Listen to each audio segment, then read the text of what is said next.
All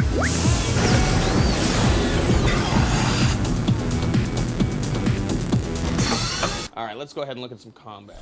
One of the things that we really wanted to do here is we wanted to make sure that the game was accessible to everybody, as I've said. So one of the ways that we've done that is we made sure that, especially if you're a console player, but even if you're a PC player, if you're not sort of a hardcore combat fanatic, then you can get in there. So let's see here. We've added a lock-on.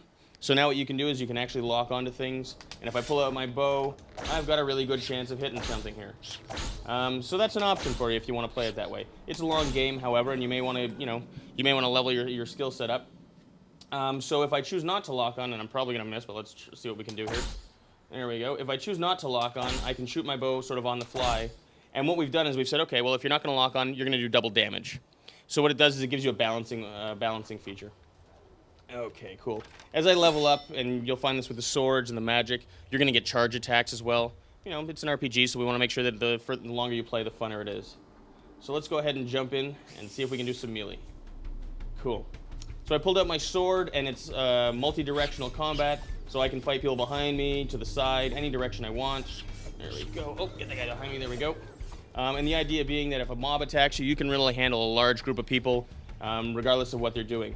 Other things that we've got are as you're attacking, if I just want to button mash, I can. But at the end of every swing, you'll see my sword glows blue. And if I hit the button at the right time, I'll actually pull off a combo. So the idea is that there's different kinds of combat going on with everything. All right, let's take a look at some magic real quick. Cool, so we've got a fireball here. It's an RPG, you've got to have a fireball. If we take a look at it, you can see that we've got, it's obviously got all the dynamic lighting going on. You can run into a dark cave with it, and it's going to act as a light. There's all kinds of occlusion going on and all that stuff, so it actually looks like a fireball. And, when you're holding fire in your hand, you want it to be as realistic as possible. Let's take care of these guys. So I'm going to throw some fireballs at these guys. Again, I can lock on if I want to. There we go. And let's just do that for a second. So like I said, you can always charge any... you can charge all of your attacks, so we're going to use the magic here. And I'm going to lock on to this guy. Let's see if I can get him.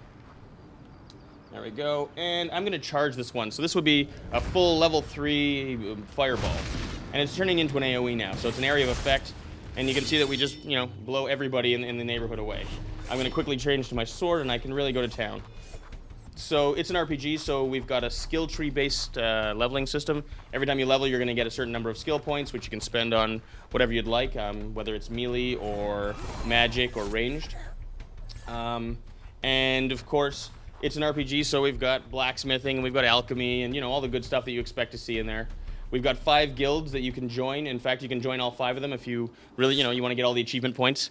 So you've got the Mages Guild, the Alchemist Guild, the Fighters, and now I'm on the spot, so I've got to get all 5.